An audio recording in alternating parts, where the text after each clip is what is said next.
게 저 토종 종자는요. 제가 설명합니다. 이거는요. 단수수는 뭐냐면 이거 먹는 거 이거 대. 있어요. 그럼 애들 단수수 하면 돼요. 이건 애들을 위해서 하는 거예요. 애들 꺾어가지고 8월달에 단수수 막 이렇게 씹어먹는 거. 이수 때문에. 그러면은 주변에 심으면 되죠. 자, 단수수는요. 그냥 제가 이게 지금 단수수라고 저한테 왔긴 했는데요. 이게 드셔보면 알겠지만 제가 보기엔 장목수수일 것 같은데 한번 해보십시오. 요거 하나씩 해가지고 요거 2알씩 심으면 돼요. 2알씩. 바로. 가장자리. 그 하우스 가장자리에다 심으면 돼요. 안 말고 바깥에 심으시고 이거를 바로 심을 때 모종을 내지 마셔요. 모종 안 내셔도 상관없을 것 같아요. 양이 근데 좀 많아요. 그러면은 좀 긁어내고 이렇게 경계표수를 하세요. 그래서 2알씩 심으시면 돼요. 자, 요거는 나중에 10월달에 수확을 합니다. 수확을 해서 하시면 되고 이 옥수수인데요. 자, 옥수수는 종류가 굉장히 많습니다. 이게 이제 검은찰 옥수수예요. 검은찰. 이거 되게 좋은 거 받아왔어요. 누가 받아온 거예요? 민영영 선배님 그때 시드링 지금 굉장히 좋습니다. 검은찰 옥수수. 자, 참고로 말씀드릴게요. 나중에 찰옥수수 이렇게 나오잖아요. 그럼 이 하나만 하면 안 됩니다. 하나만 받아가지고 다시 심으면 안 된다고요. 무슨 얘기냐면 이 자루를 이게 옥수수가 이렇게 2개, 3개 있잖아요. 그러면은 여기서 하나, 여기서 하나, 여기서 하나 하세요. 그래가지고 여기에서 하나씩 난 거를 같이 섞어서 좋은 거를 해야 되는 거예요. 요거 하나만 갖고 나면 얘는 잘 나는지 모르지만 이 안에 다른 것들이 들어갈 수 있어요. 그게 잘 안 되는. 그러니까 우수한 걸 선발하려면 이렇게 세 자루면 안 되는 거예요. 세 자루 해가지고 이렇게 이 정도면 굉장히 큰 거예요. 잘 된 겁니다. 이거 비료 팍팍 준 것 같은데. 똑바로 많이 넣었을 것 같아요. 그러니까 옥수수는 다비성입니다. 비료가 많이 필요해요. 그래서 비료를 줄 때, 자, 옥수수는 첫 번째 경작. 옥수수에 경작할 때 주의점입니다. 첫 번째, 절대 높은 그러니까 땅이 포슬포슬한데 절대 심으면 안 됩니다. 땅이 포슬포슬한데 심으면 태풍이 딱 오면 쓰러져요. 왜냐하면 뿌리가 이렇게 되거든요. 뿌리가 옆에 있어서 얘가 깊게 내리는 게 아니에요. 태풍이 오면 픽 그냥 쓰러져요. 끝나. 그럼 옥수수는 끝나는 겁니다. 그러니까 얘네들이 이걸 우리 뿌리를 청근성이라고 해요. 이 청근성들은 어디다 심냐면은 땅이 딱딱한 곳에 심어야 돼요. 그러니까 우리가 막 사람 지나다니는 길 있죠. 그 옆에다가 심으면 됩니다. 요 그러니까 경운을 하지 않은 곳에 심습니다. 심고 심을 때는 자 2알씩 심습니다. 옥수수의 특징은 뭐냐면 제가 긴 거 아까 설명했어요. 긴 거는 서로 의지가 돼야 잘 자랍니다. 하나씩 심으면 또 아니고 2알씩 심고 그러면은 2알씩 간격은 얘와 얘 정도. 그러니까 사람이 들어가가지고 할 수 있을 정도면 된다. 얘 요 정도면 된다. 간격은 요 정도. 요 정도면 충분합니다. 충분하고 그 모종 안 내도 되나요?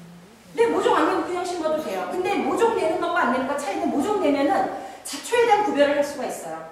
모종을 내면 아무래도 잡초와 좀 구별하죠. 근데 만약에 여러분들이 모종 안 내고 직접 심었어요. 경계 표시를 안 하고 나면 자, 풀 뽑습니다. 그래서 그러죠. 그런 문제가 있어요. 그러니까 가능하면 경계 표시를 해주시는 것도 좋고요. 경계. 근데 일일이 경계 고기만 이렇게 풀을 뽑고 거기다 해주시면 좋고요. 아니면 이걸 일일이 언제 모종낼까? 아무튼 해보십시오. 그래서 그 다음에 태풍에 방지한 걸 반드시 하셔야 되는데 올해도 태풍이 크게 올 거니까. 두 번째는 옥수수 딱 심고요. 이 밭에 퇴비가 들어가지 않을 때 그 옆에다 퇴비를 줍니다. 옆에 구덩이를 파요. 구덩이. 크게 말고 조금씩만 이렇게 툭 툭툭툭. 그래서 거기다가 똥꼬름을 주셔도 좋고 똥꼬름. 아까 퇴비 있잖아요. 아까 그 퇴비 있잖아요. 그 퇴비 안 썩은 거거든요. 그 옆에다 놓으시고 옥수수는 여기서 자라고 옆에다가 준다는 얘기예요. 거름. 옥수수는 거름이 안 들어가면 자루가 요만해요. 그리고 또 방법 있죠. 뭐죠? 여러분들이 가서 거기다가 볼일을 보는 거죠. 볼일을 보면. 그래서 옥수수는 영역팀장님, 제가 보기에는 옥수수 많이 드실 분들은 한 집에 한 분당 한 20그루씩 책임을 지세요. 20알씩. 2니까 40개. 40개죠. 40개씩 책임을 딱 줘가지고 심게 하세요. 그거 심고 그 다음에 비료도 너희들이 줘라. 비료도. 그래가지고 가면은 뭐 왜 가가지고 저기 화장실 가서 똥 넣어요? 그지? 옥수수 밭 사이에서 오줌 거기다 넣고 직접 해줘야 상관없어요. 왜냐면 얘가 크면은 직접 해도 상관없어요. 그리고 그 옆에 어렸을 때는 그 옆에 이렇게 무더기도 되고 똑같습니다. 옥수수나 호박이나 옥수수 호박. 저희 집에 와보셨잖아요. 거기 다 그거 보면은 구멍이 다 팔아서 제가 한 무더씩 다 쌓았어요. 남들이 보고는 뭐 이러고 그러지. 그렇게 해서 우리 손님 오는 사람들 다 어디서 묻혀 오줌을 바깥에 밭에 놓아요. 알아서 사격해라. 좋은 거였는데. 그럼요. 다 그렇게 해서 하시면 됩니다. 그래서 옥수수 호박은 다리성이기 때문에 그렇게 하고요. 그렇게 해서 이거 심습니다. 자, 그 다음에 내가 이 검은 찰이 있는데 흰 찰이 있다. 흰 찰. 그러면 얘네들이 500m 간격이면 다 교잡이 돼요. 그러니까 그건 어떻게 하시냐면 일주일 간격을 두고 심습니다. 그러니까 얘가 수정을 일주일 동안 해요. 그러니까 그 시간을 벗겨남은 얘네들이 교잡이 안 된다. 그러니까 얘네들은 나물 좋아해, 나물. 가가지고 둘이 막 한단 말이에요. 그래가지고 이 옆에 흰찰 심으면 반드시 뭐가 나와. 이빨까지 이렇게 이빨. 쌍거예요. 그 다음에 분홍고도 막 나오고 그래요. 그러니까 그렇게 되면 이제 교잡, 잡종이 나오는 거죠, 잡종이. 그러면 나중에 잡종 강세가 나올지는 모르나 힘들죠. 그래서 옥수수 같은 게 가능하면 순기를 보존하려면 일주일 간격으로 심어요.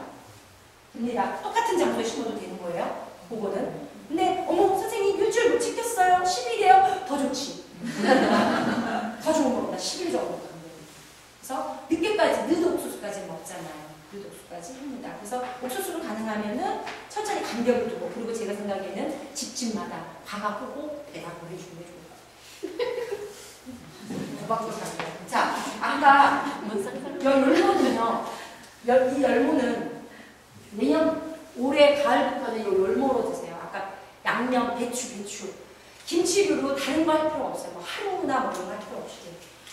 엇갈리는 거 할 필요 없어요. 열무. 이 열무가 아주 훌륭합니다. 아주 잘 돼요. 열무도 아닌 것이 배추도 아닌 것이. 맛은 아주 뛰어납니다. 그 다음에 그거에도 저기 뭐죠? 병균 저항성이 강해요. 그러니까 요거는 일단 하나씩 다 모종을 일단 그렇게 열무 많은데 요거밖에 안 줬어요. 엄청 많은데. 근데 사람들 나와요. 그리고 또 남았어 가져왔더구만. 이거 엄청 많네요. 이거 엄청 많거든요. 그러니까 이거 모종 내기에도 그 상토가 아까운데. 배추씨 많은 건데 이게 많아요. 이 열무를 이렇게 하세요. 이거 참 모종 내기도 상토가 좀 아까워요. 그러니까 배추씨처럼 이렇게 드문드문 뿌려가지고 나중에 하십시오. 요거는 가을부터 하시면 될 것 같아요. 가을부터. 열무 이거 잘 자라요. 무진장 잘 자라고 그 다음에 나중에 꽃대가 올라오잖아요. 꽃대 올라오면 꽃이 펴요. 노란 꽃이 딱 피고 놔두세요. 그러면 지네들이 막 이렇게 꼬투리가 매달리죠? 그럼 얘가 노래져요. 노래지면 그때 베어요. 베어서 말려둬요. 말려두고 씨를 받으시면 돼요. 그러면 씨가 엄청 나와요. 그때부터는 이제 막 아무데나 쫙쫙 뿌려 그냥 비닐 옆에 있는 데다가 쫙쫙 뿌리면 잘 나옵니다. 이게 원래 콩밭 열무예요. 콩 사이에 열무를 심는 겁니다. 그러니까 옛날부터 우리나라는 땅이 돼가지고 아주 촘촘히 심었어요. 요거 같은 경우가 대표적인 케이스입니다. 김치류로 줬고요. 그 다음에 빨간 옥수수 이게 제가 이제 만든 교잡종입니다. 이거를 빨간 옥수수로 고정시키라고요. 이런 거는 강진구 씨한테 줘서 고정해봐 이러면 되는 거죠. 이게 빨간 옥수수거든요. 근데 이게 검은 찰 옥수수 있죠. 그거랑 노란 옥수수랑 교잡이 돼가지고 빨간 옥수수가 나와요. 분홍 옥수수. 그러면은 얘가 그 다음에도 이거 심잖아요. 그러면 분홍빛이 또 나오죠. 그러면 분홍빛만 빼는 거야. 그래서 또 심어. 그리고 또 해. 3대만 하면은 이건 여러분들 선의 1빨간 옥수수 이렇게 나가는 거죠. 맛이 똑같은 맛있죠. 원래 잡종이 맛있는 거예요.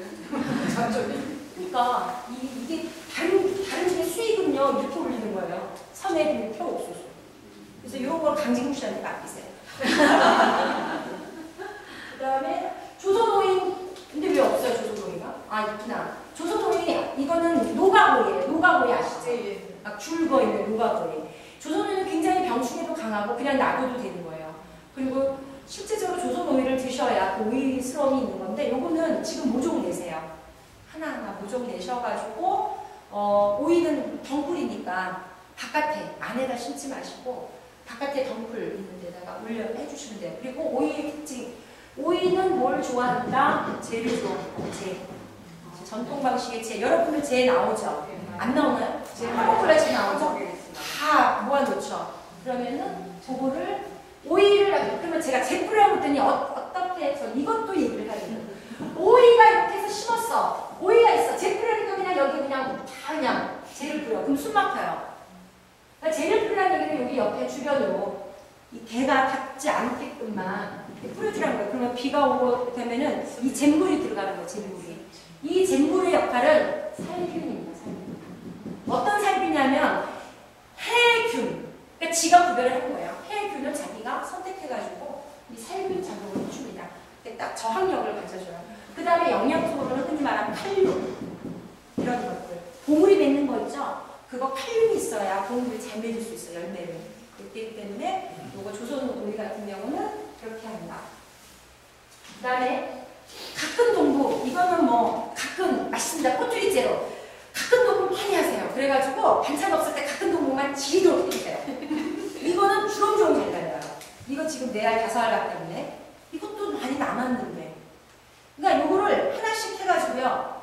이건 지지대에 있어야 돼요. 지지대도 해주고 그 다음에 동부의 특징은 다 뭐가 있냐면은 진딧물. 진딧물이 많아요. 그러니까 얘 옆에 그러니까 진딧물을 만약에 조칠 역할들을 하려면은 진딧물이 많이 나오는 곳에 얘가 한 알 정도가 있으면 되는 거고 근데 얘가 많은 곳에 다른 놈이 들어가면은 진딧물 덤탱이 쓰는 거예요.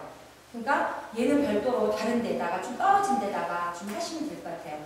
그리고 지지대가 기본적으로 있어야 되고 꼬투리째 먹는 거다. 언제냐면 불긋불긋 할 때.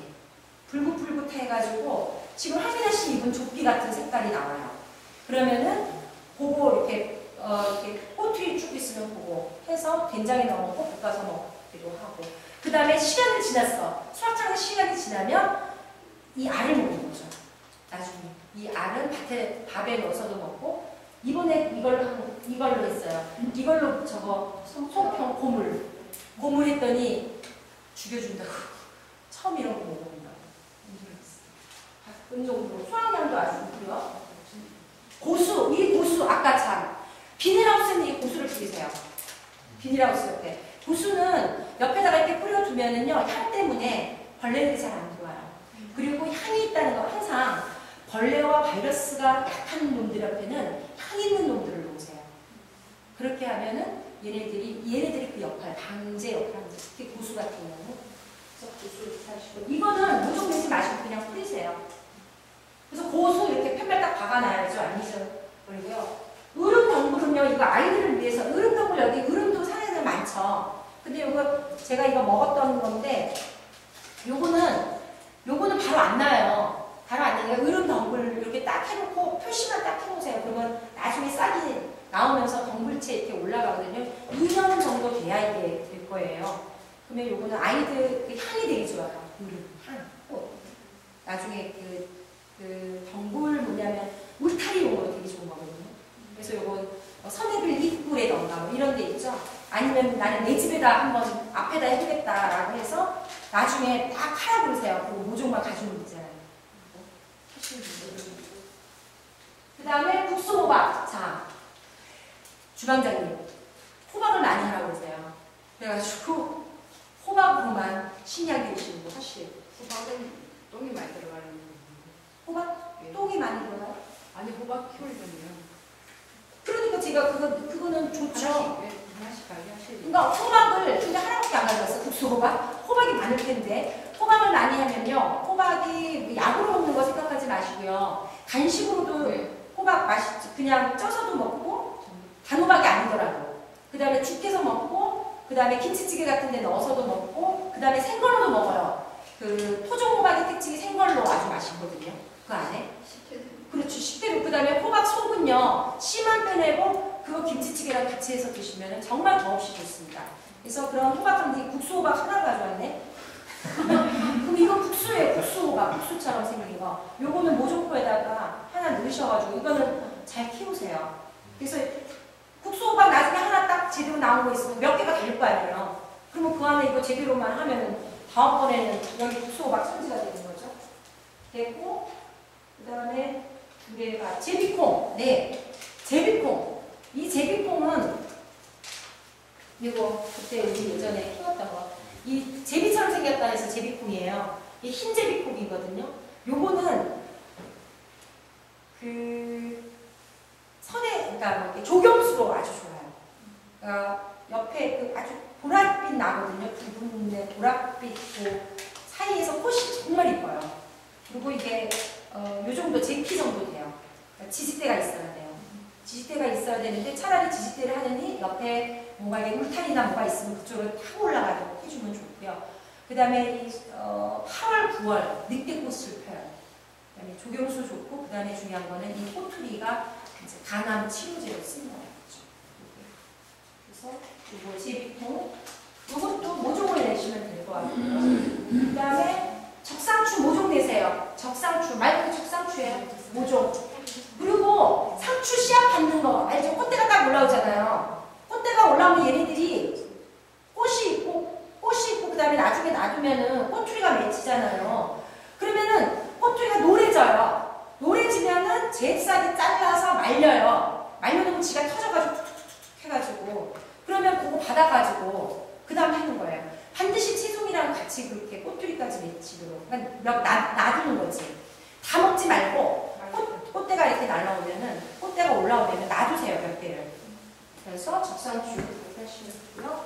그 다음에 그리고 또 편하게 하는 방법은요, 상추 씨를 일부는 받고 일부는 받지 마세요. 그냥 지가 떨어져서 나게.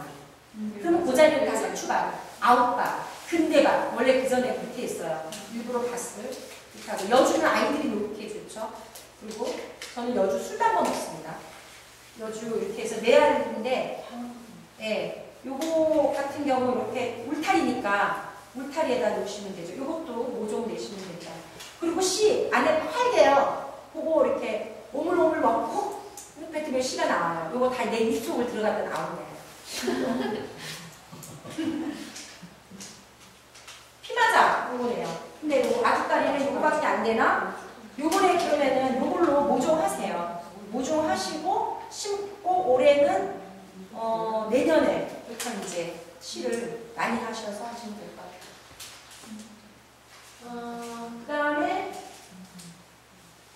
쪽. 네, 쪽은 그냥 쪽 내면 되죠. 네, 쪽물. 쪽 싹은 먹을 수 있어요. 쪽 싹은 먹을 수 있고. 그리고 쪽은 저쪽에 물가 쪽이 좋죠. 네, 칼콩. 네, 이것도 요즘에 아무튼 안에 좋다고 그러면 넣어놓고. 이게 칼콩입니다. 이게 칼이, 이건 작두콩이라고 하고요. 모양이 이렇게 작두처럼 생겼어요. 칼처럼 커요. 무게가 많이 나가요. 그러니까 요거 같은 경우는 이제 좀 무게가 많이 나니까 지지대가 튼튼해야 되죠. 요거 하나 모종 내시면 돼요. 굉장히 크네요. 네, 커요. 그리고 그건 많이 달리잖아요. 요거 한 주에 한 5개 달리거든요. 그러면은 그 5개 그 꼬투리 안에 이 씨가 4-5개 달려 있어요. 그러면 올해는 한 2개만 맛을 보시고 나머지는 다, 이 작두콩도 수익이 엄청 돼요. 우리나라 작두콩을 재배하는 농가가 거의 없어요. 그때 작두콩이 이게 먹어보면 동부 맛이거든요. 동부 맛이고, 지금 제비콩 가서 간암 치료제 뭐 이런 걸로 많이 찾아요. 근데 없으니까 중국산 먹어요. 참고하세요. 기르기도 편해요. 똥만 잘 주네. 그러니까 그거를 퇴비로 분류고 하지 마시고 여기 있는 분들 해주시는 거. 모종이 잘하시나? 부추! 아까 부추 나눴죠? 그렇죠? 요 부추는, 그거 부추 무슨 부추예요? 그냥 파는 부추인가요? 하는 거 아닌데. 그 핫바니스 거 가져온 거. 파는 건 네? 그냥 파는 거는 밭에 왕창 뿌려가지고 여기서 떠오신 거예요. 그러시구나. 그러니까 부추는 그렇게 해서 상관없어요. 그냥 어차피 뿌리번식 하니까. 그래서 요거는 모종을 내는 게 아니고요. 내는 방법은, 이만한 주발을 딱 엎어요, 이렇게. 그러면 동그랗죠. 그러면 거기다가 이 부추씨를 이렇게 뿌려요. 그러니까 몇 알만, 몇 개 이렇게. 그러면 얘가 이렇게 모아져서, 부추는 모아져서 자라요.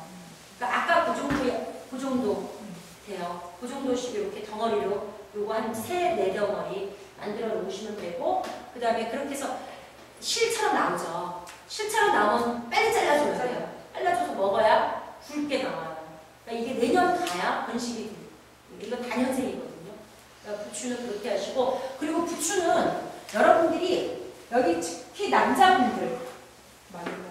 네, 술 많이 드시는 분들, 나 간이 평소에 허약하시다 이런 분들은 부추를 많이 드시는 분죠. 그 다음에 조선파, 아까 파도 양파였군요. 그게 조선파는 지금 뿌리셔요. 지금 요거는 그 모종 내고 하면 너무 아깝니까 그 안에 비닐하우스 거기에다가 이렇게 그어서 이렇게 그어요. 그리고 이렇게 사이 그어가지고 이렇게 해서 나중에 실파처럼 나오는 옮겨 심으시면 돼요. 이 조선파의 특징은 겨울을 납니다. 겨울을 그대로 나요. 그리고 겨울을 난 파가 정말 맛있어요. 그래서 조선파는 그렇게 하시면 돼요. 노지에 심어도 돼요? 비닐하우스 안에 심어요? 네, 안에다가 하세요. 바깥에다가 해도 되지만 지금 제가 보기에 웬간한 거는 모종 내는 건 거기다 했으면 좋겠어요. 검은 제비뽕 똑같은 거고 제비뽕이 흰 제비뽕, 검은 제비뽕 이렇게 있습니다. 이거 보시면은 이렇게 돼요. 이게 검은 제비예요. 근데 꽃 색깔은 보라색 똑같아요. 흰 꽃. 그 다음에 밥. 자, 여러분들이 아이들이 있기 때문에 밥을 하시면 좋을 것 같아요. 근데 밥 종류가 예전에 많았는데 뭐 조롱밥, 검은밥 이렇게 많은데 그런 것들 좀 많이 해보면 아이들한테도 도움이 되죠. 그래서 아이들한테 너희들 밥을 재배해라 뭐 하면 좋죠. 그래서 쓰는 건 여러분들이 쓰고 밥은 밥 나물을 해서 먹자. 이 밥이라고 했는데 이거 동화입니다. 동화예요. 미나씨 이거 동화예요.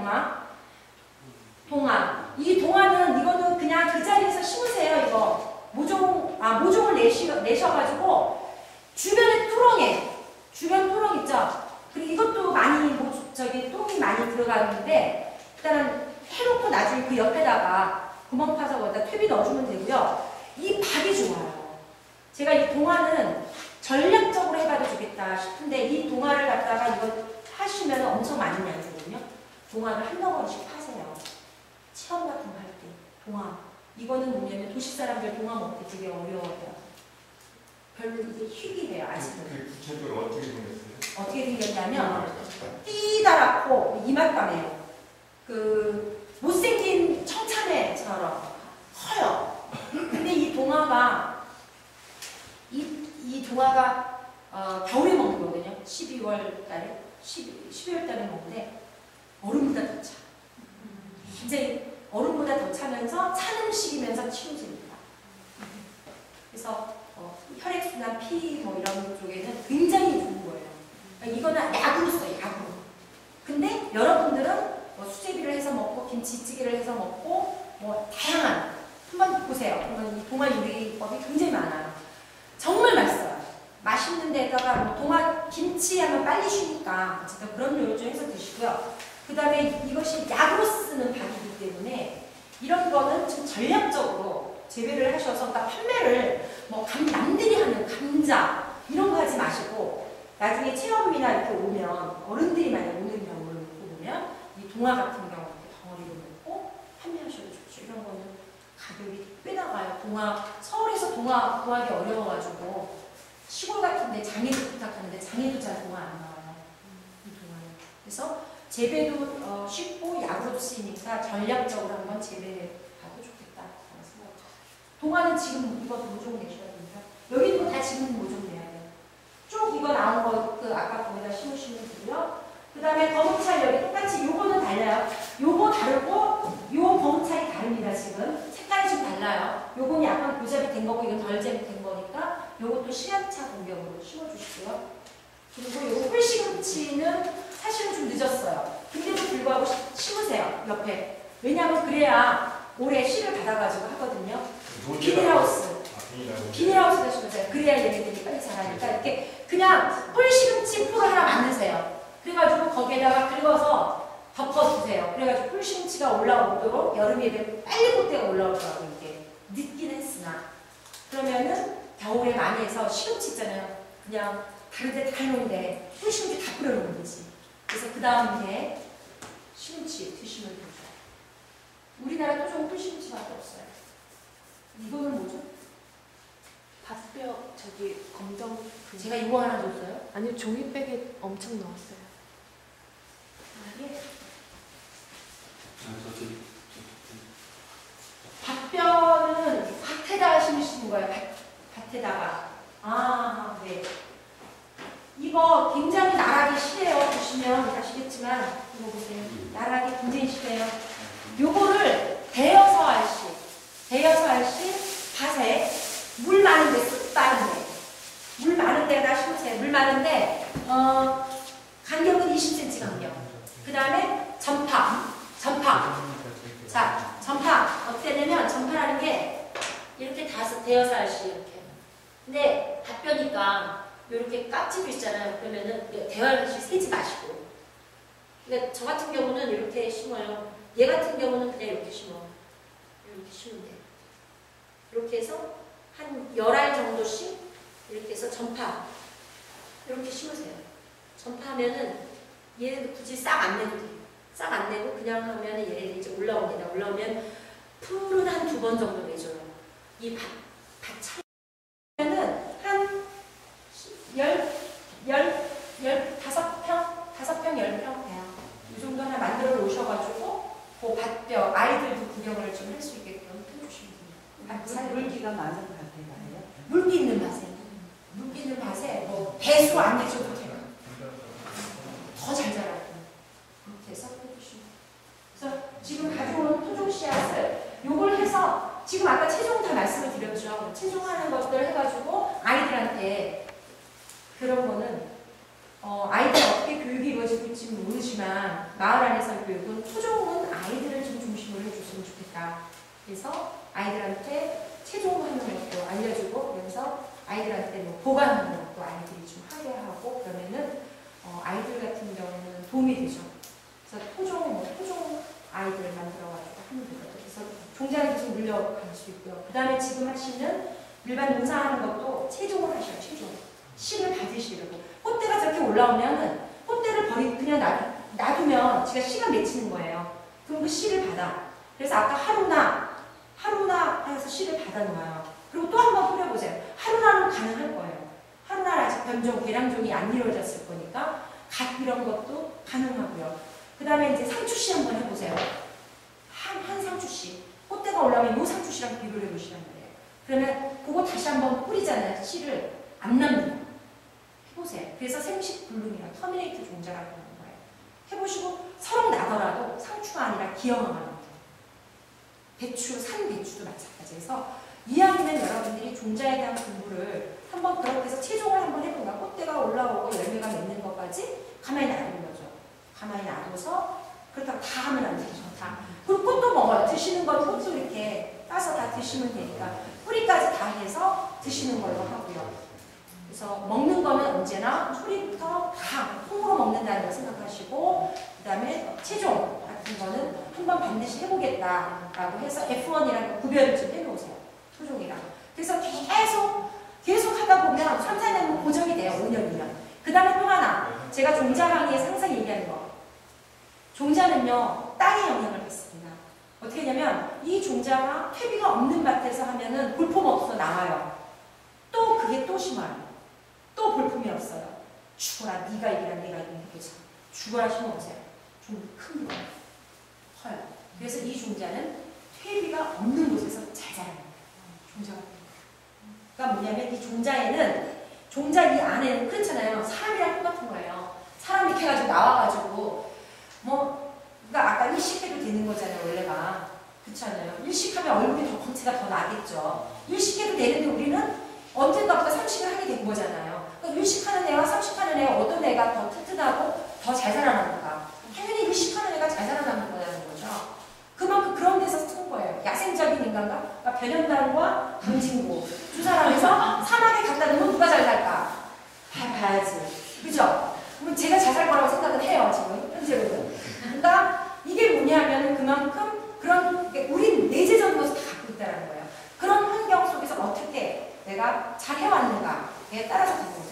불편하지만은 이 생활에서 1, 2년 해보니까 어때요? 괜찮잖아요. 불편하죠. 안 그래요?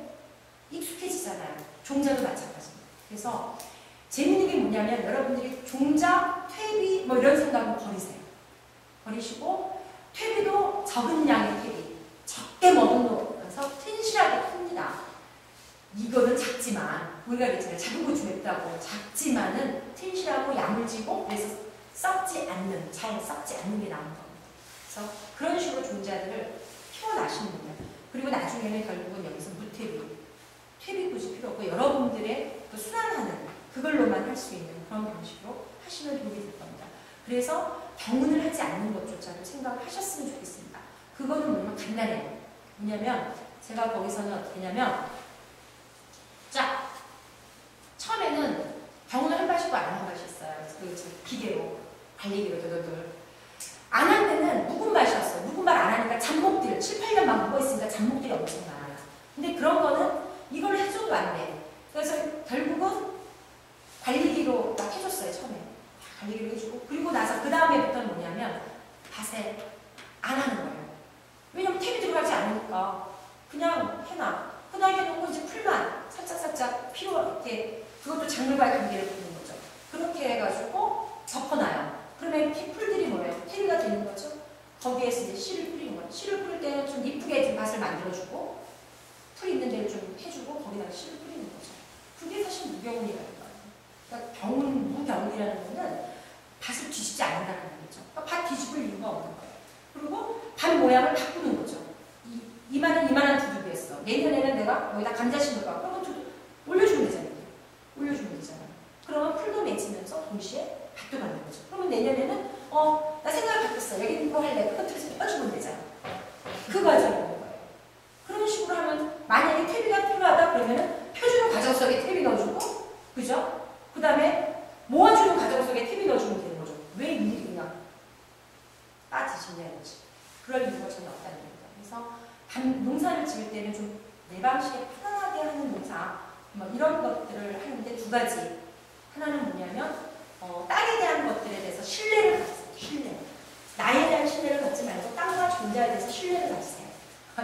세상에 기껏 살아봐야 한 80년, 100년밖에 안 살았는데 그 수억 년, 수억만 년을 살아온 땅과 존재에 대해서 신뢰를 왜 못 받겠습니까? 가지세요. 갖고 두 번째는 뭐냐면 풀의 생리를 공부한다고 생각하세요. 재밌습니다. 그래서 작물과 풀에 대한 생리를 관찰하세요. 그래서 실험을 많이 하세요. 실험. 자극이라는 건 결국은 실험 아니겠어요? 그러니까 내 몸만 실험하셔야 될 거 아니에요. 내 몸을. 그래서 실험을 하시는데 이렇게도 해보고 저렇게도 해보고 그래야만 내게 생겨요. 내가 어떻게 하면 하겠다. 이게 경험적으로 생긴다고요. 맨날 똑같이 해봐야 10년, 20년 돼도 저처럼 이렇게 막 얘기를 못 떠들어요. 그러니까 변형단은 엄청 실험을 한 거예요.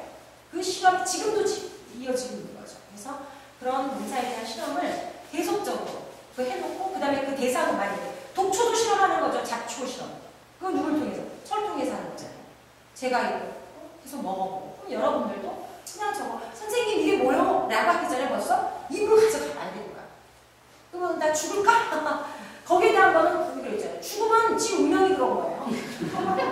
그렇잖아. 지 운명이 그때 지금 죽으라고 하는 운명인데 그러니까 조심스러워하는 최대한 조심스러울 때 그런 부분에 두려움 때문에 더 이상 가지 못하는 이런 일은 벌어지지 말아야 되죠. 그래서 그 농사는 결국은 여러분들의 학습장이라고 보시면 돼요.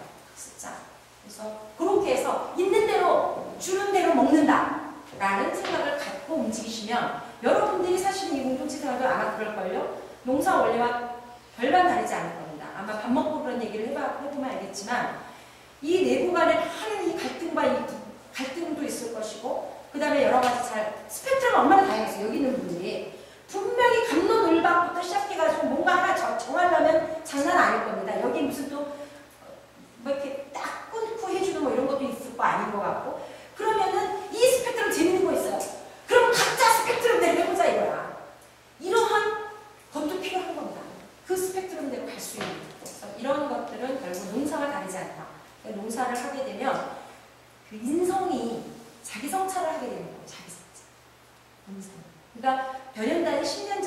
지금 와서 이렇게 막 떠들 수 있는 건 뭐냐면 이빨이 강해서가 아니고 불알을 잘 풀어서가 아니고 10년 동안 농사를 통해서 그만큼 내가 성찰을 하고 경험하고 그걸 삶에 적응을 시켰기 때문이에요.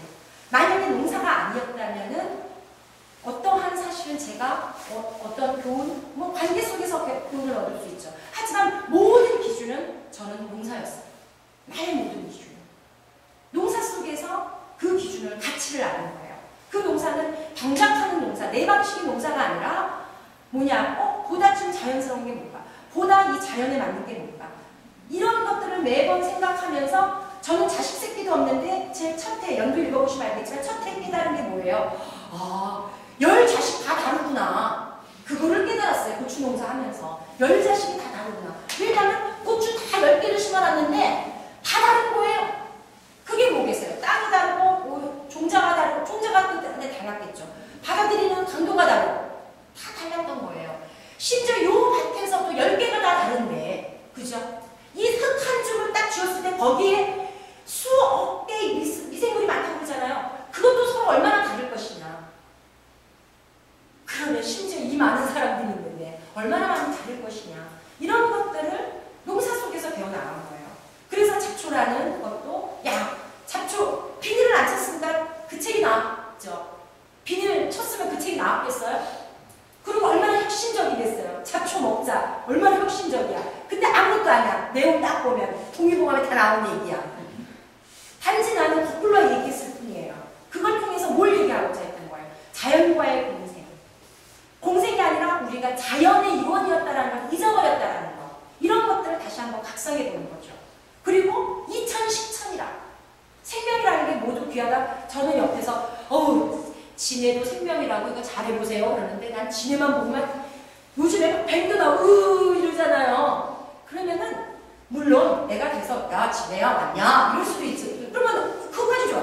2010천이라 지네를 딱 해가지고 먹어도 돼. 그러한 것들이 과연 되니까 2010천이 야 다 먹어도 돼 이게 아니라 결국 나는 하늘을 먹고 자라는 거잖아요. 그렇죠? 이 모든 자연 속에는 서로 먹히고 먹는 이러한 생존의 문제가 아니라 서로 뭐예요? 생명이 되도록 각기의 이 부분들을 해주는 관계가 있는 거예요. 그러면 그거에서 고리는 뭘까? 최대한 고리는 뭘까요? 생명을 존중한다 그래요. 그 속에 2010년에서 다 먹는단 말이야. 거기에 생명의 존중사자가 뭐가 있겠어요? 감사합니다. 고맙습니다. 이거를 주신 하늘에게 고맙고, 이걸 주신 땅에게 고맙고, 이걸 주신 온 자연 하나하나 고맙습니다라는 것을 소중함을 느끼면서 먹는 거예요. 소중함을 먹는데 이만큼 먹고 배 터지고 또 이만큼 살 수 있겠어요? 아니란 말이에요. 그러한 것들을 농사를 통해서 그 다음에 자연을 보면서 하나하나 배워나갈 수 있었다는 거예요. 그러니까 제가 여러분들이 아무리 목수가 좋고 아무리 뭐가 좋아도 기본적으로 가장 자연에 가까운 농사에 대한 가치를 지금 서로 한번 공유하고 그리고 한번 쳐나가보라는 거예요. 단순히 땀의 노동에 대해서만 생각하지 말라는 거예요. 땀 안 나도 돼. 그리고 땀을 펄펄 내도 되고 그 문제가 아니라 내가 뭐를 딛고 뭐를 하고 있는가를 보시라는 거예요. 그리고 그걸 어떻게 먹는가. 내가 한 농사 얼마나 맛있겠냐고요. 농약 팍팍 쳐도 된다고. 그거예요. 할머니들은 농약 팍팍 쳐도 그거를 제가 먹을 수 있는 건 저 유기농이에요. 이걸 전 이렇게 안 따져요. 왜? 그 할머니 손끝에서 나온 농사들이에요. 그 힘든 할머니 손끝에서. 이 하늘과 땅이 준 농사예요. 단 좀 더 우리 세대를 생각하기 위해서 농약도 안 치고 제초제도 안 치고 이런 농사로 내가 몸이 성하니까 가는 거지. 할머니한테 그때 할머니 비들 나빠요. 제초제 치지 마세요. 못해요. 내가 대신해 줄 거예요? 안 되거든. 그 할머니 그러면서도 그 손끝으로 하는 거 자식한테 먹이고 싶은 그 심정. 우리는 그거를 이해를 해야 된다는 겁니다. 내가 내 방식만을 고집할 수는 없다는 얘기입니다. 단 그럼에도 불구하고 우리 자신에게는 원칙을 가져야 되고 그거를 허락하지 말아야 된다는 거예요. 우리 자신에게는 끊임없이 이 원칙에 대해서 타협할 갖지 말고 오히려 원칙을 지키려고자 하는 그 마음을 계속 가져가는 거죠. 그렇게 됐을 때 농사와 자극과 뭐 등등 가난 등등 뭐가 안 맞는 게 뭐가 어떻겠어요. 이렇게 얘기하는 나도 사람과의 갈등 속에서도 쉽지가 않을 수 있습니다. 그러나 그건 딱 한 커플이에요. 딱 한 커플 딱 뒤로 쓰면은 항상 내가 잘못한 거야.